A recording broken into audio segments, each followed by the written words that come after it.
وہ ہم سب کو شیعہ، بریلوی، اہل حدیث، دیوبندی، وہ سب کو ایک آنکھ سے دیکھتے ہیں۔ ادھر تو ہر سال نئے افکار آتے ہیں، نئی رسومات، نئے عقائد، اور جو نہ مانے وہ بھی کافر۔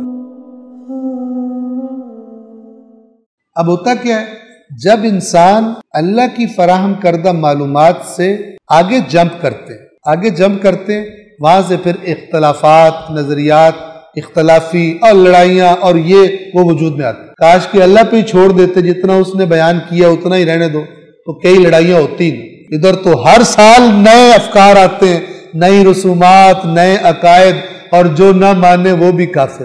ہر پورا سال کھچڑی پکاتے، ہر سال نئی باتیں لے کے آتے۔ لہذا گزشتہ رسول پاک کے زمانے میں مسلمان ہونا بہت آسان تھا۔ آج کے زمانے میں بندہ دکھا دو جس کو سارے کہیں مسلمان ہیں، کوئی نہیں ملے گا۔ کسی نے بڑا اچھا کہا، غیر مسلموں سے پوچھو تو ان کی نظروں میں ہم سب مسلمان ہیں۔ وہ جو ہمارے بارے میں پلان کرتے ہیں، وہ جو ہمارے بارے میں سازش کرتے ہیں، وہ ہم سب کو شیعہ، بریلوی، اہل حدیث، دیوبندی، وہ سب کو ایک آنکھ سے دیکھتے ہیں۔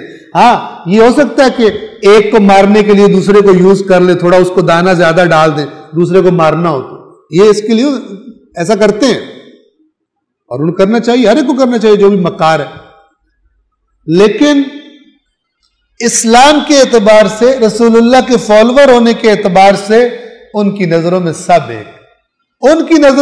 ایک ہے۔ ہماری وحدت ہے، لیکن ہم نے اپنی وحدت، ہمارے اندر یہ عرضہ نہیں ہے، ہمارے اندر یہ صلاحیت نہیں ہے کہ ہم قرآن مجید کے بتائے ہوئے فارمولے پر اپنے درمیان وحدت قائم کر سکیں، مشترکات پر، جس پر اللہ نہ کرنے پہ اللہ نے دھمکی دی ہوئی ہے، اور زور سب کا ہے کہ میں ایسی بات کروں کہ میرا فرقہ پالش ہو جائے اور دوسرے کے فرقے کی میں مثلا ناک رگن زمین، اس پہ زور ہے۔